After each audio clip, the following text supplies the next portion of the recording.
bittersweet moment. Applause for out-of-state healthcare workers who came to New York to help. A police escort as they prepare to return home. This is something that I'll never forget in my life. But the fight against COVID-19 rages on. More than 45,000 deaths in the U.S. and more Americans struggling to make ends meet.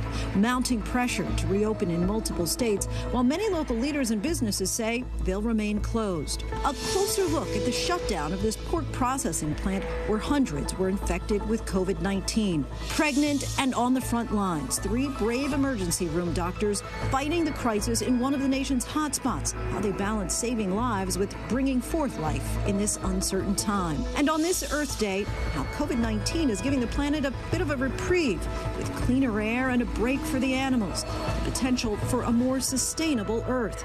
And the astronauts who've been watching from above, returning to a very different planet than the one they left months ago. Good evening, everyone. I'm Lindsay Davis. Thanks so much for streaming with us. We are at a turning point right now with many Americans choosing sides, those who want the restrictions lifted quickly versus those who say it's still too soon. 2 starkly different images tell the argument on each side tonight. In Pittsburgh, this emergency food bank at the International Airport gave away 40,000 pounds of food in just 2 hours to more than 800 cars. Then take a look at the freezer trucks in Brooklyn, New York. Temporary morgues holding the dead until burial. This push and pull has certainly split the response to this crisis along political lines, but for many on the front lines, this is especially not a time for politics. Our Whit Johnson leads us off. Tonight, even as New York descends from its peak, the number of patients flooding the hospitals is still shockingly high. Overnight, more than 1,300 new admissions. A tough week in the ER. The Associated Press given access to St. Joseph's Medical Center in Yonkers, a nurse frantically pumping a man's chest. The medical team in full protective gear, standing back, arms up, until that jolt to the man's heart. He's revived and put on a ventilator. We do this all day, every day for the last month. We do this team does this multiple times a day. Dr. Anthony Leno says it's a daily struggle between life and death. It's been a nightmare. We have a volume of sick people like you can't believe. In one shift, I pronounced 6 people dead. New York hit the hardest of any state, but finally coming down the mountain. We're in a relatively good place. Better to be going down than to be going up. In Manhattan, police officers cheering for a stream of volunteer health workers from other states now heading home. Governor Cuomo announcing he's now building another army, joining with the governors of New Jersey and Connecticut to hire so-called contact tracers, disease detectives to track down and isolate people who test positive for COVID-19. We will literally need thousands. We have to put together a significant operation because the numbers get very big very quickly here. Tonight, in 3 southern states, a roaring debate about whether plans to reopen are moving too fast. In Georgia, where places like gyms and bowling alleys could open their doors on Friday, some big city mayors are pushing back. There's nothing essential about going to a bowling alley in the middle of a pandemic. Governor Brian Kemp defending his plan. And listen, if people don't want to go, Martha, they don't have to. Dr. Deborah Birx of the Coronavirus Task Force in the uncomfortable position of answering questions about whether Georgia's plan makes sense. So if there's a way that people can social distance and do those things, then they can do those things. I don't know how, but people are very creative. Hard choices for Atlanta barbershop owner John Douglas, who's decided he's not ready to reopen. I was excited, but then I had to just sit back, calm down, relax, and just realize that it's probably not the right time. Ford Fry is eager to get his 12 Atlanta restaurants back in business, but says the risk is too high. The climate was that no one's ready to go out yet. But in South Carolina, Catherine Gouge was thrilled to reopen her boutique. We're excited to be open again. We're excited to have some other options of how we can allow people to shop. But out west, the mayor of Las Vegas raising eyebrows with her push to open casinos and businesses, but offering no plan for doing that safely. And so for a restaurant to be open or a small boutique to be open, they better figure it out. That's their job. That's not the mayor's job. California's Governor Gavin Newsom firmly closing the door on reopening large sectors of the economy. We're not prepared to do that today. And today, California revealing startling new information about the spread of COVID-19 in the U.S. Authorities have determined 2 people in Santa Clara died in their homes from coronavirus on February 6th and 17th, weeks before the first reported American death. Neither person had traveled overseas, raising new questions about just how long the virus has been on our shores. Well, we've actually directed beyond just Santa Clara, go back as far as December, to request coroner's autopsy to dig even deeper. And Whit Johnson joins us now. Whit, I saw a commercial the other day. We're saying that you could get testing kits shipped to you anywhere but in New York. And, of course, we so critically need them here. And we've seen how the shortage in testing kits has become a political issue. But now that Governor Cuomo is rolling out a new plan in New York. Tell us about that. Absolutely, Lindsay. Governor Cuomo says nothing like this has ever been done before. He wants to double the state's testing capacity from 20,000 to 40,000 tests per day. And he says President Trump, in their meeting at the White House yesterday, agreed to use the power of the federal government to get labs the testing supplies they need. Lindsay? Whit Johnson for us in New York. Thanks so much, Whit. So many of us have questions about who is most at risk to really suffer or die from COVID-19. Well, tonight, a new study is shedding some light. It reveals that men in every age group are dying more than women. This is also really interesting. It details the most common conditions hospitalized patients suffered from beforehand. Steve Osunsami has this report. American doctors are getting good information tonight on who is hurt the most after getting sick with the coronavirus. And it's patients like Sean Evans in suburban Atlanta.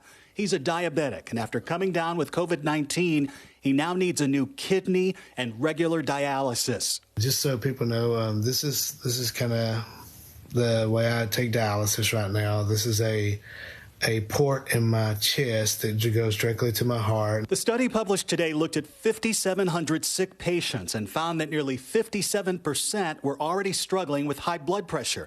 Nearly 42% were dealing with obesity, and nearly 34% were diabetic. They also found that men were more likely to die. Harold Jenkins came close to dying in a South Georgia hospital and was on a ventilator in the ICU. He is also diabetic. I've seen a lot of things. I'm a Vietnam veteran, I've done a lot of things. And this pandemic is something else. Scientists believe that COVID-19 targets blood vessels, so patients with pulmonary damage from high blood pressure, for example, could suffer more. There was hope that the malaria drug, hydroxychloroquine, might help treat sick patients, but the early results are disappointing. What's showing promise are blood plasma infusions from people who've already beaten the virus and a drug called remdesivir, which was originally made to treat Ebola. Chris Kane says it's the drug that saved his life. Within 48 hours, I was feeling a lot better. I think that remdesivir gave it the extra jump start or kick start or whatever I needed to kind of turn that corner. And Steve Osunsami joins us now. Steve, let's talk more about this drug, remdesivir. I mean, there's a lot of promising information that the anti-malaria drug is really potentially beneficial for treating patients with COVID-19. Do we expect it to become more widely available? The officials are in the process of trying to make that happen. Right now, that treatment, as well as the blood plasma treatment, are in the middle of clinical trials. They're hoping to get through that and, of course, make this more widely available. In the meantime, they're saying that while the final results aren't in yet, what they're seeing so far definitely looks positive. Lindsay? And this new study, it finds that men are having much more trouble with severe cases than women. Do we think that that's in part because men are generally less healthy than women? The study doesn't sort of explain that. It just shows that they found that no matter the age group, that men were more likely to die from this disease than women. Now, some of this could be more likelihood of pre-existing conditions. Of course, the conditions of diabetes is one of the things that they noticed that contributes to this. And, and we've also reported that, this attacks the pulmonary system. And we're talking about heart disease and other issues that can make men more likely to die from this once they get sick with COVID-19. Steve Osunsami for us in Atlanta tonight. Thanks so much, Steve. And let's turn now to Washington, where the head of the federal agency overseeing the rapid production of a vaccine to fight the coronavirus pandemic has been removed from his post. Dr. Rick Bright says in a scathing statement that he was removed after he pushed back against what he called misguided directives, pushing the drug hydroxychloroquine as a potential treatment for COVID-19, a drug the president has called a game changer. ABC's Terry Moran has the latest from Washington. Tonight, Dr. Rick Bright, who led the key federal agency that's developing drugs and a vaccine to fight the coronavirus, is suddenly out of his job, and he's speaking out. Bright says he was abruptly removed from his post this week because, he claims, he insisted on rigorous science-based vetting of hydroxychloroquine, the anti-malaria drug that's been embraced by President Trump. I think it could be something really incredible. We're having some very good things happening with it. Dr. Bright, in a statement he released after being transferred to another agency, declared, "I am speaking out because to combat this deadly virus, science, not politics or cronyism, has to lead the way." Bright says he defied directives to push the anti-malaria drug, saying it was being promoted by the administration as a panacea, but clearly lacks scientific merit. The Veterans Administration tried it on COVID-19 patients, and researchers say it may lead to a higher death rate. Jonathan Karl pressed the president on those new findings. A panel of experts at the NIH is actually now recommending against the use of hydroxychloroquine in combination with Z-Pak, which is something you've been recommending. I'm always willing to take a look. Brett? Trump and his allies have hyped the drug repeatedly to the apparent dismay of Dr. Anthony Fauci, who's called the evidence for its use anecdotal. And when Fauci tried to answer a question from a reporter earlier this month, he was pushed aside by the president. Correct? He's answered that question 15 times. And Terry Moran joins us now live from Washington. Terry, a serious charge here, and Dr. Bright is also calling for an investigation. What's he saying? He has. Dr. Bright is asking the Inspector General of the Department of Health and Human Services to look into what Bright says is the, quote, politicization of work on medicines and vaccines to fight the coronavirus. He has also comes up again and again this word cronyism in his allegations, that he felt he was being pushed to promote and to give funds to give congressionally mandated funds to treatments and possibilities that he thought were only in the pipeline because of who was promoting them. They were politically connected. All these are his allegations, and he's lawyered up. He's hired the lawyers for Dr. Christine Blasey Ford. They're whistleblower lawyers known in this town, and they say that his removal from his post was, quote, retaliation, plain and simple. They want to see him reinstated. Lindsay? We'll be following that closely. And let's just take a step back here, Terry. I mean, should the American people be concerned that these critical scientific efforts to take on the virus are being undermined by politics? Well, that's one of the things that obviously Dr. Bright is accusing the administration of doing, is politicizing the fight against this coronavirus. But I think it may be something else at work. This is a fast-moving pandemic. There's the old military adage, no battle plan survives the first contact with the enemy. Everybody is out there trying to figure out what might work. The president is someone who wants to deliver good news. He gets out in front of it. He probably shouldn't be promoting medications, but he does see his job as trying to lift the spirits of people. The scientists have the harder work to do. Lindsay? And Terry, before you go, President Trump, he also weighed in on the Georgia governor's calls to open up his state. How's the president responding? Well, the Georgia governor Kemp, went as far as any governor. He said that it was time for Georgia to get back to business, including the business of tattooing and massages. He said that under his opening up order, tattoo parlors and massage therapists would be able to do their business. President Trump thinks that's going too far. He does want to see the country turn the corner out of this and get back to work, but he thought that Governor Kemp went too far. He was rather stern about it, too. So you might expect some walk back from Georgia on that. But right now, you can get a tattoo done in Georgia. You can get a tattoo. All right. Terry Moran, thanks so much. And Dr. Rick Bright says in a statement to ABC News, sidelining me in the middle of this pandemic and placing politics and cronyism ahead of science puts lives at risk and stunts national efforts to safely and effectively address this urgent political health crisis. Joining us now, epidemiologist and Harvard public health scientist, Dr. Eric Feigelding. Thanks so much for joining us. How significant is this, Doctor? I mean, what role does the agency, Dr. Bright, how has he played a significant role in trying to find a vaccine? Right. So he's in charge of BARDA, which this agency allocates funding from Congress into which priority treatments and randomized trial the U.S. government should fund. He's a Deputy Assistant Secretary, if I understand correctly, as well. So to oust someone of that level, and he is not a political appointee, he is a career person, so no Senate confirmation. He's a career scientist, and he spent that time. And to oust him for basically putting science first above political agenda is woefully wrong. And new analysis found a higher rate of death among patients who used the malaria drug than those who did not. Is there was on just how safe this drug is to use? There's no consensus until a randomized trials. But the study out today yesterday was not a trial, but is much better than an anecdotal case report. And previously, all we mostly had were anecdotal case reports. And that one yesterday was a mining of data set of tons of VA administration patients.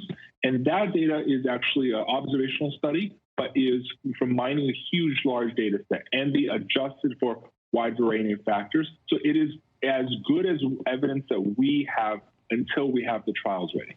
And let's talk about what we know now about COVID-19 and possible treatments. I mean, remind us all of what we know as far as where we stand with treatments so far and how far we still have to go in order to find a possible treatment or vaccine that works.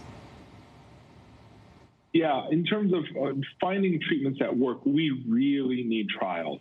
And trials obviously take time. Some drugs are in phase 1 for safety, but many drugs are in phase 2, which we're trying to test. Does it work? Remdesivir, there's tons of remdesivir drug trials. There's many other drug trials that I won't mention at the moment, but they are pipeline, and we will get results on them within the next 2, 3, 4 months as they finish. So I know people are very eagerly waiting, but the trials that will prove whether something works or not are just around the corner. And it's much better to be safe than sorry. And this is what Dr. Bright has been trying to advocate. No, go into safe drugs and prove that they're safe before you give them out in mass. And lastly, while we have you, of course, it's getting closer to warm weather for much of the country. What do we know right now about the spread of this virus in warmer conditions? And explain also the concerns that we've been hearing about concerning a second potential deadly wave. Yeah. A lot of people are hopeful that warm weather will reduce the incidence. There's a chance it might, but we have to realize in Australia and New Zealand, Australia especially, they had an early epidemic in the middle of their summer. And Singapore, they also had an epidemic right now as we speak and as they're exiting summer. So temperature is not a panacea, it's not guaranteed, because this is a virus of indoors, and most businesses that people would go to are indoors. As for the second resurgence, I definitely think that in the fall or next winter, there will be definitely a resurgence. Because by then we will not have a vaccine ready yet for mass use, but we will have drugs by the fall. So that is what. Hopefully, there's resurgence. The second wave is not as bad as the first wave right now. All right, and good news, I guess, if we can look at it that way, that at least we'll have some drugs by the time of a potential second wave. Dr. Feigelding, thank you so much for joining us again tonight. Now to the many Americans who are struggling to put food on the table right now. We've seen the virus's growing impact on the food supply, with Tyson Foods now suspending operations at one of the largest meat processing plants in the country. Our Matt Gutman has more. They're crammed tonight, bumper to bumper, from Ohio to West Palm Beach. 2 hours in line, and they're not giving food yet. In March alone, food banks nationwide distributed more than 379 million meals, a 20% jump. Feeding America predicting 54 million people could go hungry due to the pandemic, including 18 million children. Don Hayden, a disabled veteran in Florida, waiting in 2 lines. By the time I got to the front of the lines after waiting for hours, our family wasn't able to get any food. And tonight, with millions of Americans struggling to put food on the table. I never imagined that I would be in this state, ever, never. Food processing plants are struggling to get food to them. with 51 COVID-related closures just in one part of the Midwest, and coronavirus outbreaks reported in meatpacking plants in at least 10 states. Tyson Foods tonight shuttering one of the country's biggest pork plants, nearly 200 employees testing positive for the virus. The nation's biggest outbreak remains at the Smithfield pork plant in South Dakota. More than 780 infected. Michael Goutlek, working the line, says some employees used hairnets as masks. It's the balaclava type that you put on your head like a mask and covers your face and your nose. Michael later tested positive. Smithfield tells ABC News tonight it has followed CDC guidelines and is doing everything in our power to help protect our team members from COVID-19 in the workplace. We are joined now by our Matt Gutman from Sioux Falls, where hundreds at the Smithfield pork processing facility have tested positive. And Matt, when we talk about the food supply chain, we've been seeing how there's a surplus of food and supplies in some parts of the country while others are lining up for hours. Has there been any effort to try to spread around this surplus of food? You know, one of the problems with the supply chain is that it's hard to get certain things to where they need to go, right? There have been backlogs because plants like the one here, Smithfield in Sioux Falls, South Dakota, is closed. 50 plants across part of this region, food processing plants, are also closed. So there's really a backlog. You need farmers to harvest their produce. You need truckers to get it to a processing plant, and then you need it to be processed. So it's really difficult. Also, food plants, meat packers, they tell us you can't just change the assembly line overnight to create more social distancing. That kind of work would cost millions of dollars, take a lot of time, and then slow down production. So we're really in a very difficult point, and really for the first time in American history, we have faced this kind of problem nationwide. One company, Public Supermarkets, based in the South, is actually buying some of that fresh produce and milk and then donating it to Feeding America and their food banks in 7 states. So some people are trying to do something with it, but obviously not on the scale that we would like to see in terms of spreading everything out, Lindsay. Right. Okay. Matt Gutman for us tonight in Sioux Falls. Thanks so much, Matt. And when we come back, President Trump's warning for Iran, instructing the Navy to shoot down and destroy gunboats. But is the president playing into Iranians' game plan? Plus, the great experiment, what scientists are learning about how nature is thriving during the shutdown of much of the planet. And medical workers continue to work, of course, around the clock during this pandemic. But tonight, we introduce you to 3 doctors facing a unique challenge, fighting COVID-19 while they're more than 6 months pregnant. But first, here's some of the trending stories on abcnews.com.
Welcome back. Of course, we've reported extensively on the heroic doctors and nurses on the front lines of the nation's hospitals working around the clock against the flood of COVID-19 cases in hotspots around the country.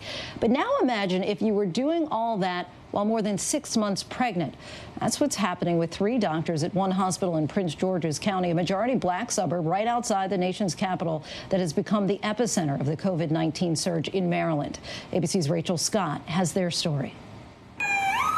In an emergency room under siege by the coronavirus, Dr. Elizabeth Claiborne has 2 things top of mind: the lives she has to save and the life growing inside her. Oh, she must be hungry because I have not eaten today. She has made the decision to keep doing her job and to do it 7 months pregnant. And she's not the only one. At Prince George's Hospital Center in Maryland, there is not just one pregnant doctor on the front lines, there are 3. As soon as I walk in a room, a lot of people are like, "What are you doing? Why are you here?" Some people are like, "You're crazy. Why are you still working?" Love and good to go. It's what we signed up for, and we want to be there, or else we wouldn't be there. COVID-19 cases have skyrocketed in PG County, more cases here than anywhere else in the state.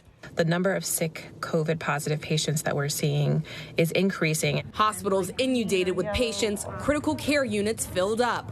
And these 3 doctors worry taking a leave of absence all at the same time could put a strain on their fellow staff members.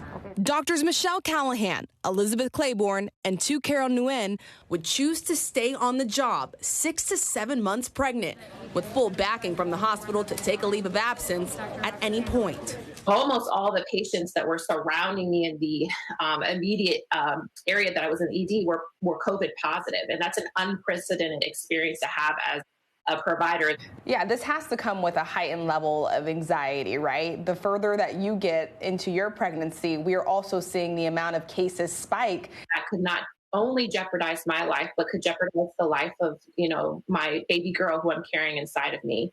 And it's really scary. While there is limited data on COVID-19's effects on pregnancy, hospital staff have tried to limit their exposure. There were a couple of unresponsive and very sick people who had to get intubated right when they came in, and my colleagues stepped up and kind of took care of those people. But protecting themselves as doctors brings an added layer of difficulty as expecting mothers.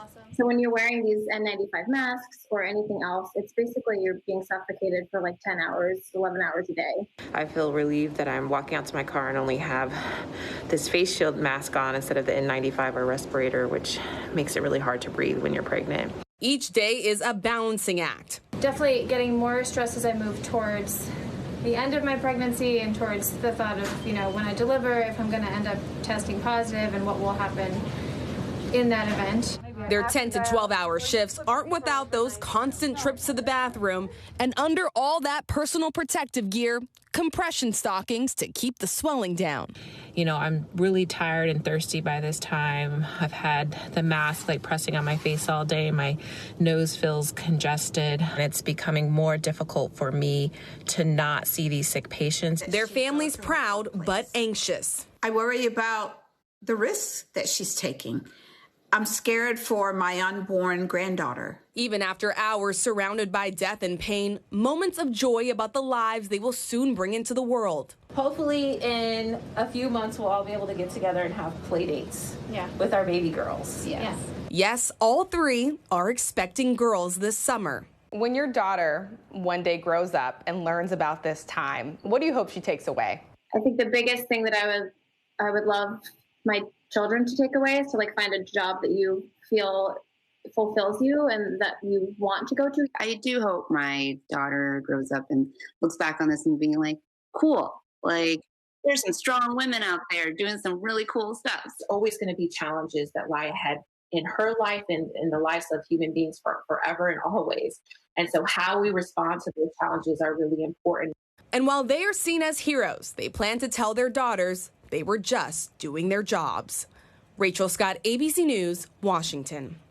Strong women indeed. Our thanks to Rachel Scott for that story. Coming up next, after months in space, astronaut Jessica Meir returned to a world completely different from the one that she left behind. She shares her tips for life in quarantine and her message of hope during these difficult times. Plus, state budgets are being particularly hard hit by this crisis. Senator McConnell even suggested they should declare bankruptcy rather than get federal money. We go behind the numbers to see exactly what they're dealing with. But first, our tweet of the day. New York Governor Andrew Cuomo sounding the alarm about reopening too soon.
And we turn now to another major financial impact of this pandemic. State government budgets are cratering as the economy stalls. Congress is set to vote tomorrow on new aid for small businesses and hospitals, but potential relief for state and local governments will have to wait. We take a closer look now at this growing crisis by the numbers. So far, state governments have gotten zero unrestricted coronavirus-related aid from Congress. That's despite a request for $500 billion in federal aid to cover state budget shortfalls by the bipartisan National Governors Association and $150 billion sought by congressional Democrats. State budget shortfalls are predicted to total about $290 billion next year and $502 billion over the next 2 years, according to the Center on Budget and Policy Priorities. Hard-hit New York State alone is already facing up to $15 billion annual budget shortfall, according to the state's budget director. Another state, Illinois, is facing an annual budget shortfall as high as $14 billion, according to experts at the University of Illinois. Unlike the federal government, 49 of 50 states have laws that require a balanced budget, so that a budget shortfall must be offset by reduced spending or higher taxes. And we still have a lot to report on here on ABC News Prime. President Trump's dire warning to Iran: stop harassing U.S. ships or face the consequences. Plus, on this Earth Day, what the pandemic can teach us about taking care of our planet. And as we go to break, some beautiful pictures from NASA, what Eastern Canada looks like from space. Stay with us.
seeing fresh scattered protests continuing around the nation. We're not able to work right now. We really, really want to go back to work. I think, what they're doing as far as the lockdown and everything is unconstitutional to start with. Residents in several states today calling for their governors to lift stay-at-home measures. This as the Senate unanimously passes a new $484 billion relief package. Unless we get our economy up and running again, there's not any way we can spend enough to continue to prop up the country. The coronavirus outbreak taking different timelines in different parts of the country. While some governors are reopening their economies in the middle of the coronavirus pandemic, others are not. COVID-19 taking hold in Massachusetts. It's been a long day. We're exhausted. There's no sugarcoating this stuff. We're drained.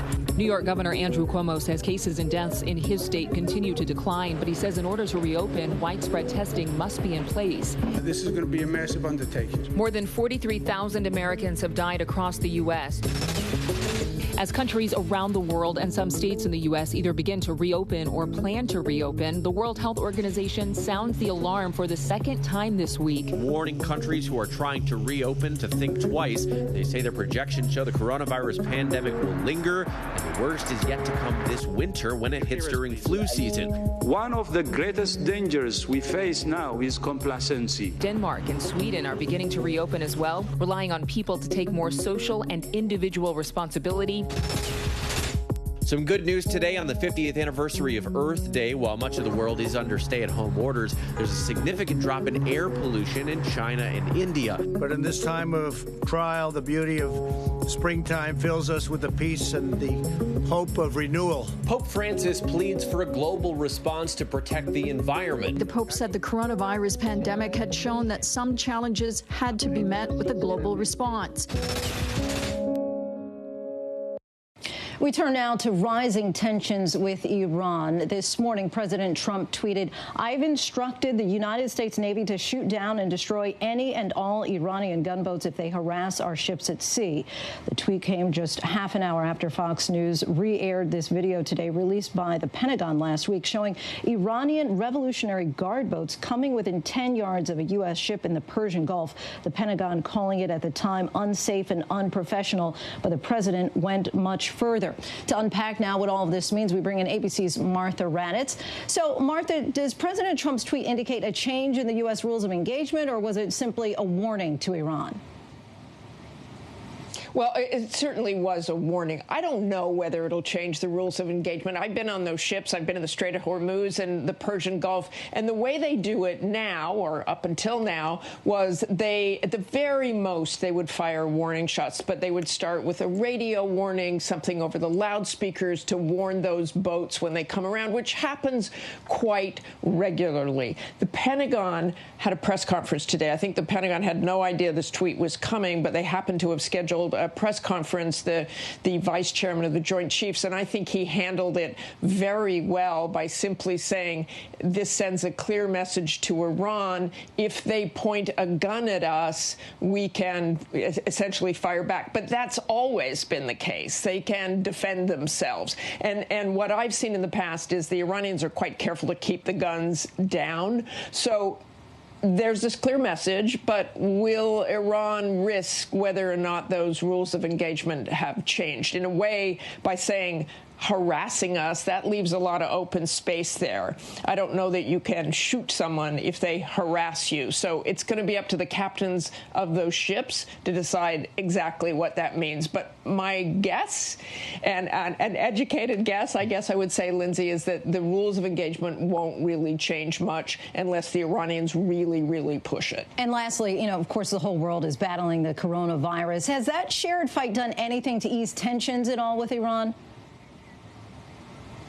It sure doesn't seem so, Lindsay. In fact, today, Iran launched a satellite into space. It's actually their first successful launch. And they say satellite, what the U.S. thinks it is cover to actually try to get an ICBM, intercontinental ballistic missile. So that really increases tensions. Now, interesting that President Trump didn't go after them for that today. Instead, talked about in his tweet, or tweeted about the Iranian small boats, but this has to be on his mind as well. Although President Trump has offered help to Iran on the one hand with the coronavirus, and they have been devastated by the coronavirus in Iran. It was one of the first countries to really have an outbreak there, really just after China in January. I was actually there in earlier January, and just after I left, they started getting their first cases over there. So on the one hand, President Trump is saying, we'll help you out with the coronavirus. On the other hand, he is saying, but if you point a gun at our boats, we'll kill you.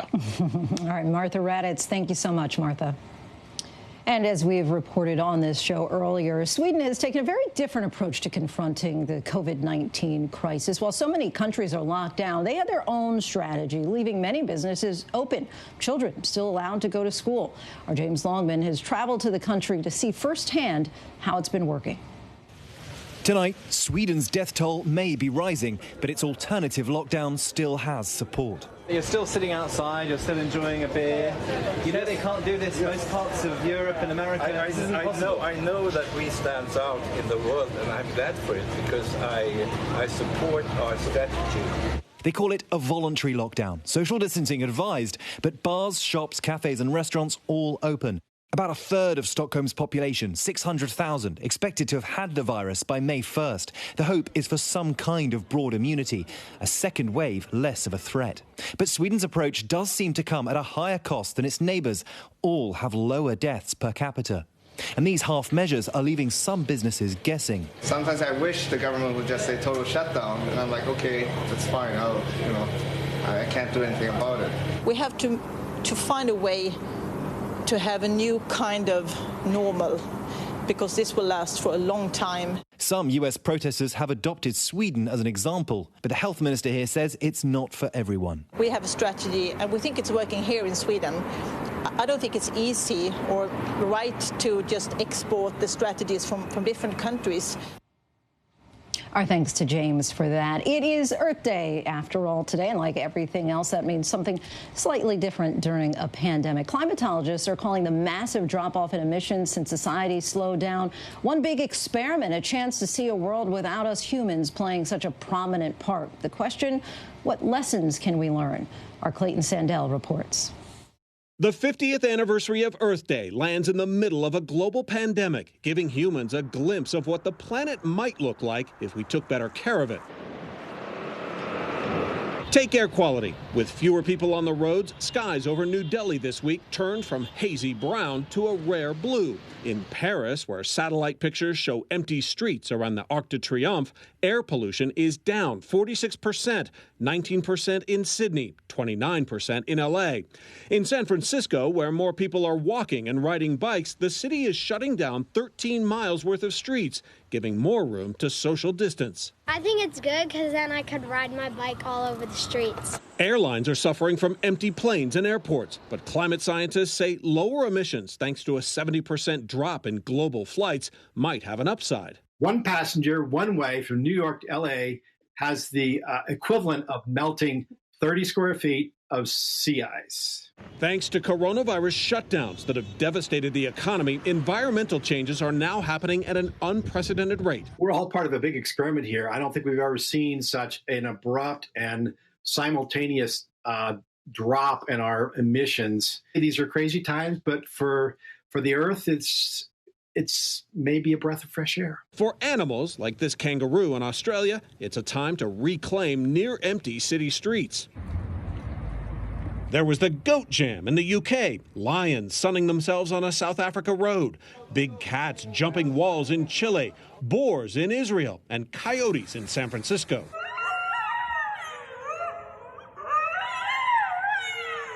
Yosemite National Park had 4 million visitors last year. Today, 0. What are the animals doing since the park has been closed? For the most part, I think they're having a party. I think that this time of year is difficult for the animals here. There can be literally walls of cars or people in the park. There are things scientists say the pandemic likely won't change, like global warming. The level of carbon dioxide humans are pumping into the atmosphere may be slowing, but overall, it's still rising. We've been altering our atmosphere in significant ways since the dawn of the Industrial Revolution. Things started going up in the early 1800s. So 6 months change in emissions is not going to have a huge effect. Environmental advocates say the shutdown hasn't slowed Trump administration rollbacks in the past few weeks, delaying Obama-era vehicle mileage standards and rolling back coal power plant emission standards.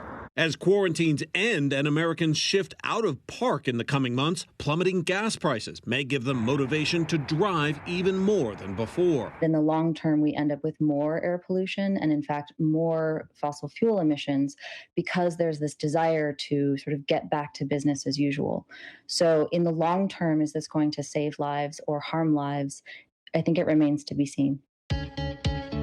But what's happening now, scientists say, provides a glimpse into a sort of parallel universe where the possibilities of alternative energy, lower emissions, and less pollution can be seen right now, if only for a short time. Great time to take stock of how our daily impact, or how our daily lives and our actions really do impact the environment we live in. We're all in this together, and we all share the same nest. And I think that's one thing this pandemic may be showing us, is that our actions do affect one another. I like that we all share the same nest. Our thanks to Clayton for that report. And as we just saw animals taking over cities, how about a reminder of the power of nature, or Instagram, how powerful that can be over humans and our activity? Well, people in California, they're defying stay-at-home orders to catch a glimpse of the latest super blooms of poppies in Antelope Valley. The vibrant colors of Mother Nature, simply too irresistible, apparently. And when we come back, advice on dealing with isolation from people who had to do it for a living. We talked to 2 astronauts to get their tips on life under quarantine. And as we go to break, something a little different. Our friends at Nat Geo show us a community of primates thriving on their own. Their special Born Wild airs tonight.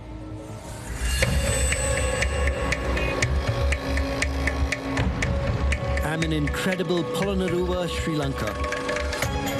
This place was once the ancient capital of the island. It was abandoned by humans long ago, but now it's home to a bustling society of primates. I've come to see how the young of 3 species of monkeys can thrive in this one unusual habitat. I'm here with Professor Wolfgang Dittes. He's been studying toque macaques and knows them better than anyone else in the world. Looks like they're on a mission. They're on a mission to have a belly full of breakfast, yes. That's what their mission is this morning. Pala's mother was the lowest ranking female in the group. Now he's an orphan at the very bottom of the social order.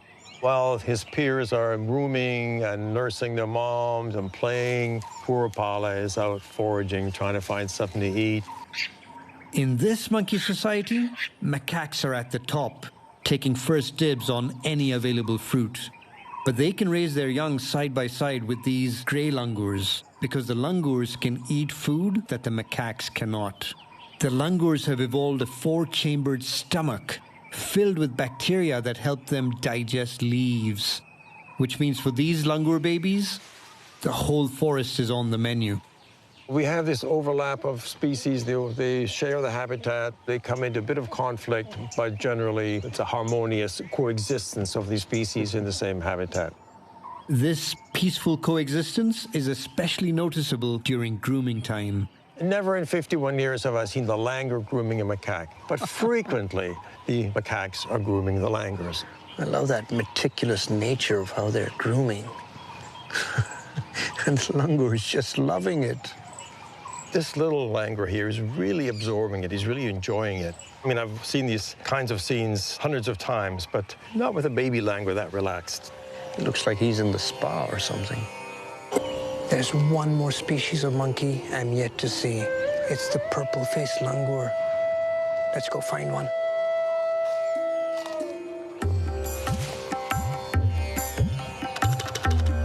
Look at that. Look at that tuft of hair. They're so unique. So cool looking. These monkeys have lost over 90% of their habitat, and they're endangered. So I actually feel very privileged seeing them in the wild. These monkeys have evolved perfectly to live in harmony with each other. perhaps the challenge for the next generation is for us to learn to live with them.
Back now with our image of the day. Take a look at Thailand's youngest coronavirus patient, a 1-month-old baby who has now successfully recovered from COVID-19 and is all ready to go home. It's believed to be rare that the virus actually impacts people that are this young, but we are happy to report this outcome.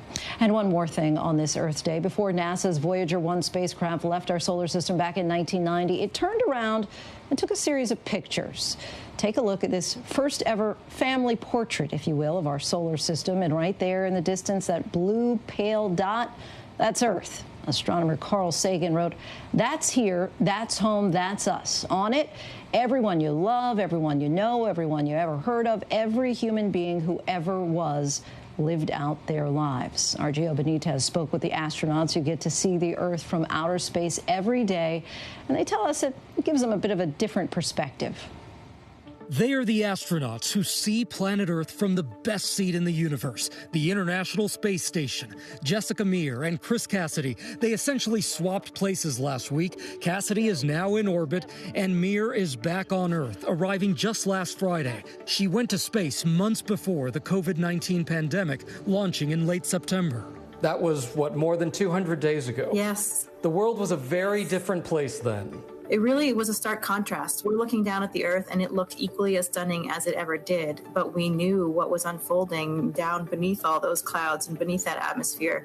Coming back down to it, it's a whole new world. Everyone's wearing masks and, I'm not even allowed to hug people after being up there for 7 months. So, I think it actually feels more isolating and confined down here than it does on the space station. While in orbit, Mir shared videos like these, hoping they would help people living in isolation. Right, and then we'll scrub the shampoo. Washing her hair in space, exercising, and showing us how astronauts prepare meals. Hopefully people can use some of the same strategies that we use up there, sticking to a routine, getting exercise. I think it's really important, despite how serious this situation is and how tragic it is, we do need to try to maintain some kind of levity in our own lives as well, too, I think, to get through it as human beings. What is your message to people right now who are living through these tough times in isolation? What's your number one tip for them after going through it yourself out there? The main message is that we are truly all in this together. That is something that is very easy to see when you're on the space station looking down on the planet and you don't see any of those political or drawn-in boundaries. We as humans are really all in this together, whether it's the fight to maintain planet Earth in as good of a state as we can, or if it's this fight against COVID-19. In space, Chris Cassidy has just started his third expedition aboard the International Space Station. It turns out astronauts routinely go into quarantine before all launches to avoid getting sick while in space. You left Earth right in the midst of this pandemic. What was that like for you? We as a crew, we knew we would be in quarantine during that period of time. What was surprising to us is the rest of the world joining as well. Right now you're seeing Earth from space, so what are you feeling looking down on the planet? Being up here gives you this really cool perspective, I think, about how fast we're going and how big the world is, but yet how small and interconnected we all are, particularly in the pandemic time frame. Chris, this isn't your first time in space. What tips can you offer so many Americans right now who are just living in isolation? What works for me, I can tell you, is sticking to a schedule. I like to have some kind of thing to look forward to, whether it's a walk, doing some push-ups or sit-ups. The heart of the matter for me is sticking to a routine. Tonight, two people who've witnessed the beauty of Earth from outside the atmosphere and our human potential from the inside share a message of hope on this Earth Day. So many people they're living through tough times, and so they find it perhaps a little hard to even say Happy Earth Day. But what is your message to them? Be as good to planet Earth as she has been to us. I think that's really important. And if everybody does their part, then we really can still maintain things for the generations to come. If you're listening to this, you're alive.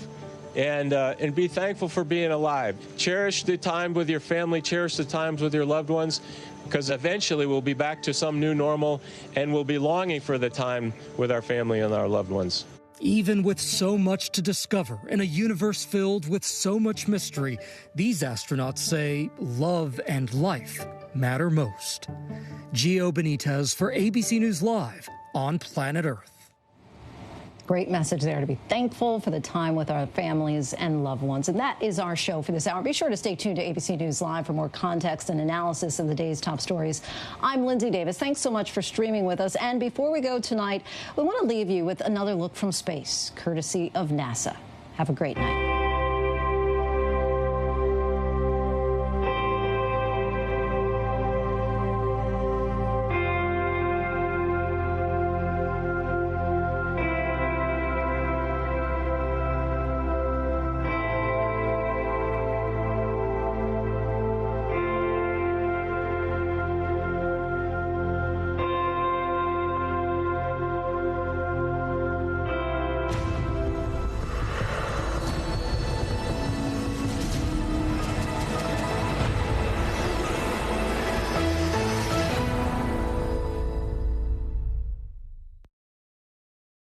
What you need to know right now, deaths in the U.S. from coronavirus crossed the 45,000 mark. On the front lines of the mission to flatten the curve and getting results, the mayor of Minneapolis joins us.